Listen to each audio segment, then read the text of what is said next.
Swamiji, what is the nature of consciousness and its relationship to the physical body? A human being is made of two parts, right? One is the physical part, which also includes the mind. Other part is what in English they call soul. Actually, we use a different word for that. We call it Atma.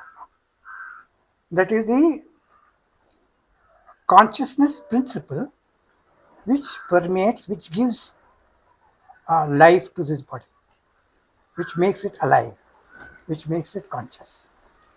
So we all consider two parts.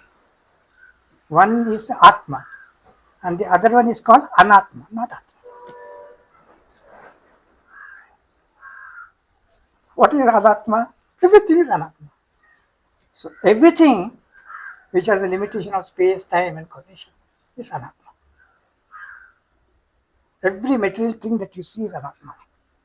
Every experience that you have is Anatma. And there is only one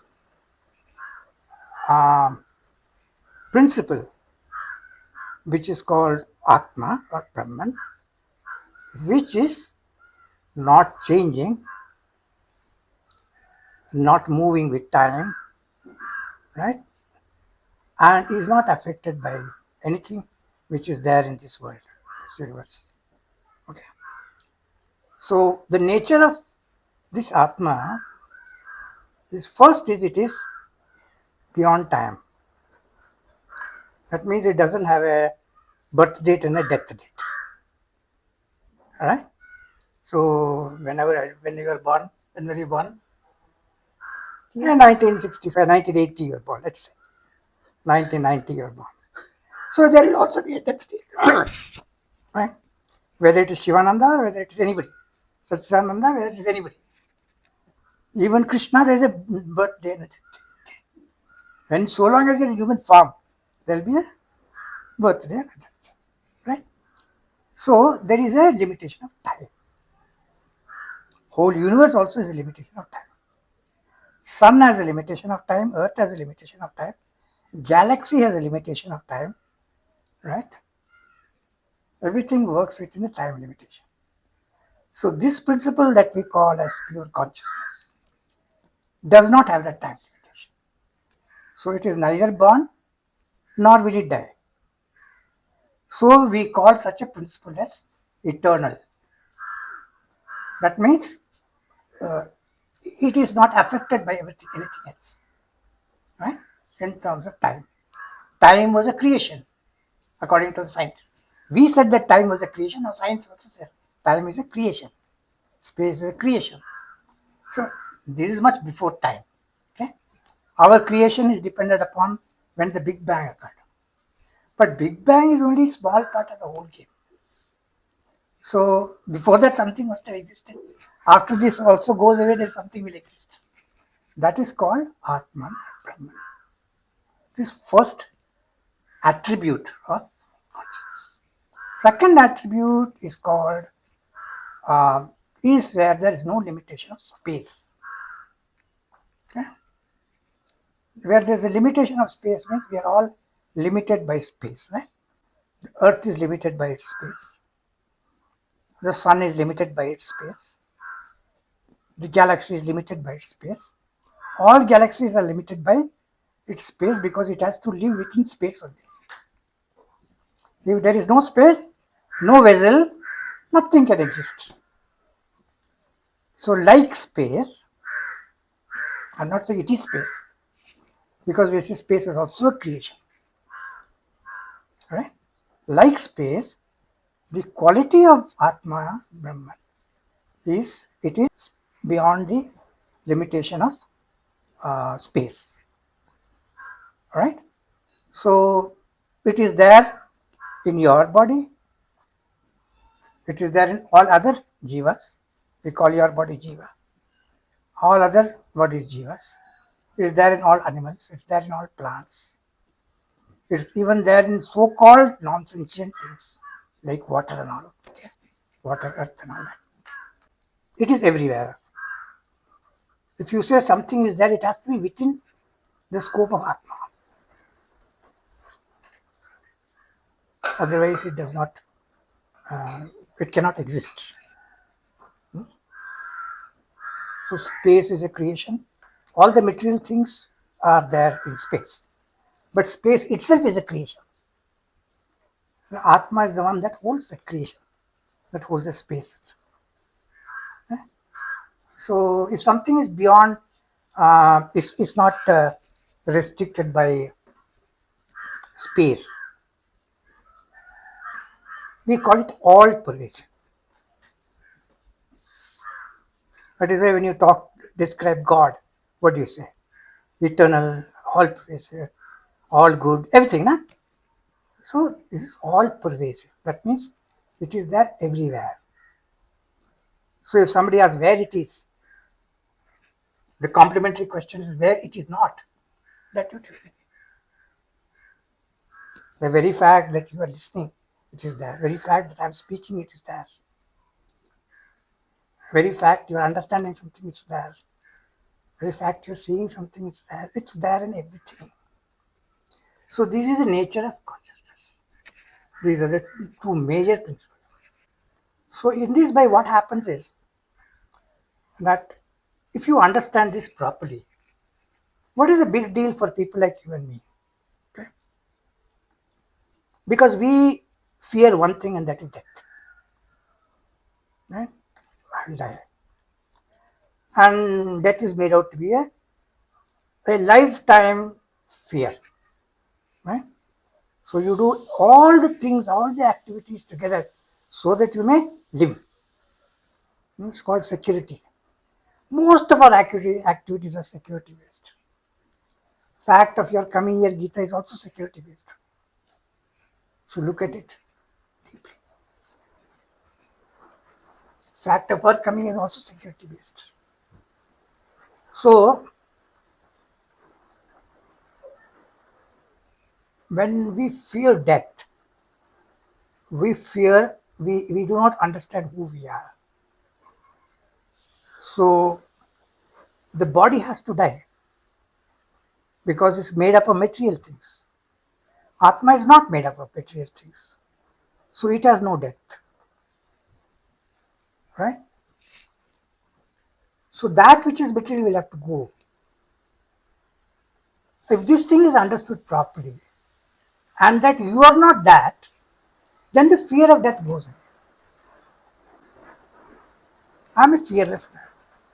So are all sadhu sannyasis and other people who have grown, who have worked spiritually, who are teaching, who are guiding society in many ways.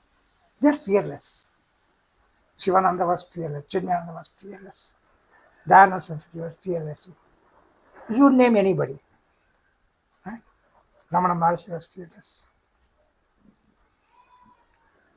Ramakrishna was fearless. His disciple was fearless. He was fearless. Why? Because there is no fear of death. It's a passing event. You got it?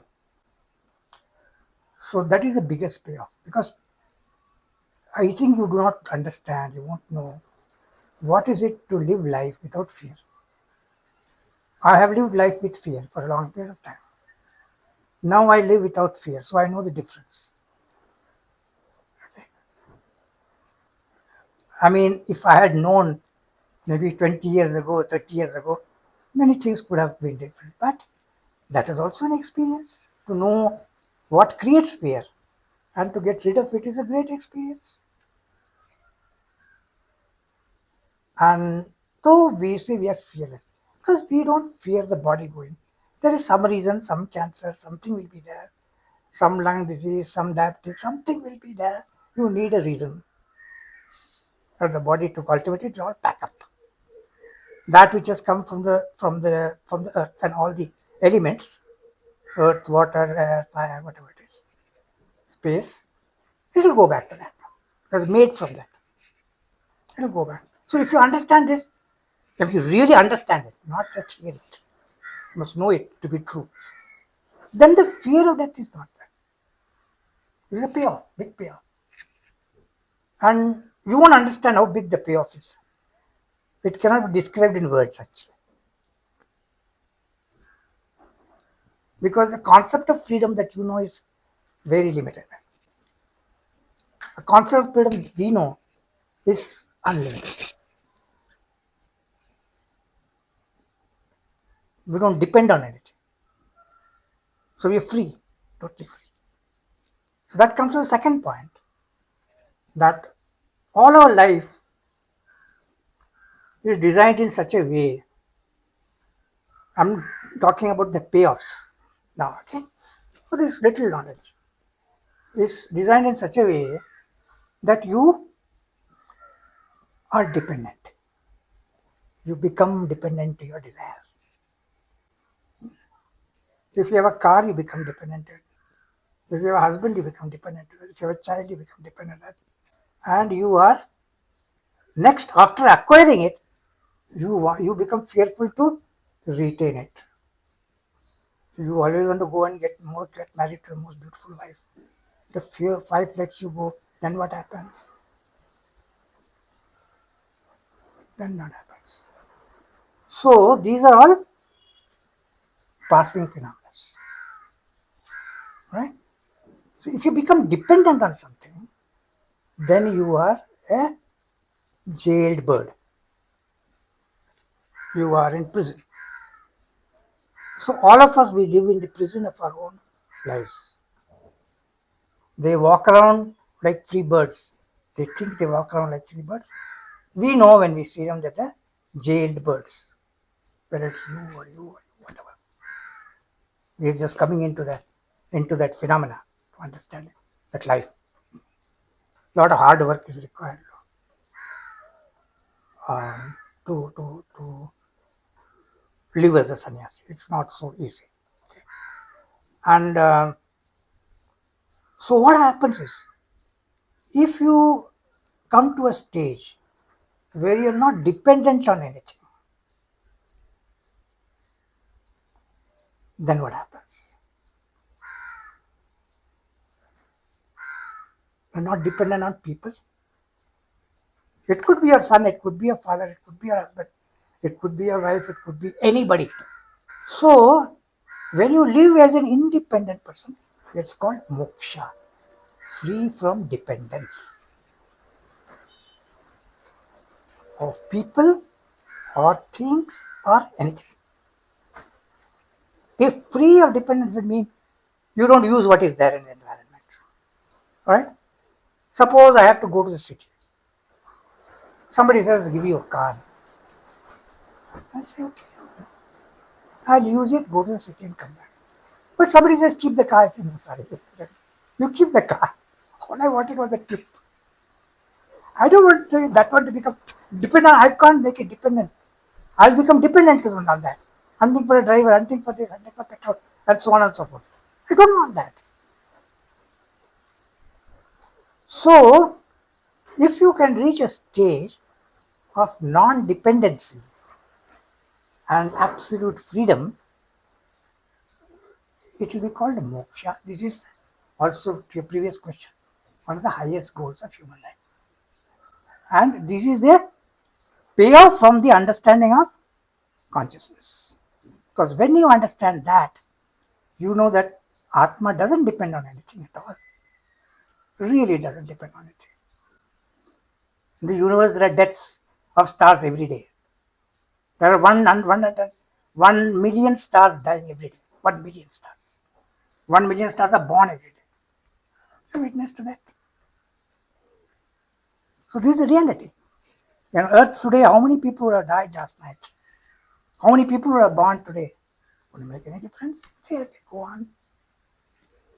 So once you understand that, then you can enjoy the world. Then this life doesn't seem heavy. It doesn't seem as if it's a burden. Burden is when you become dependent. If you are not dependent, it's not a burden. So when you're free, you can use what God has given you. If it's not coming, it's not coming. That's all. Full stop. If it's coming, enjoy it. So God has given everything in this universe here. There is every herb that is known to earth man is here. Every healing system is available here. Every animal, dog, cat, animals like lion, tiger, elephant, everybody know where the herbs are. They don't require medication or what. Everything that is needed there is there. What a fish needs is there. What the fish gives becomes food for somebody else. And so there is a very clear and delicate balance between life and non-life. Each sustains another. One life sustains another through death. So this is the payoff for that consciousness. If you know that what it is, the nature of consciousness, all-pervading, eternal, non-dependent. So I will pray that all of you become like that. It's possible. Okay? Somebody says it's not possible. I don't agree. Because we live like that. We have seen people live like that. We take guidance from people who live like that. So somebody tells me, where are these people? In zoos? No, they're here, very much here.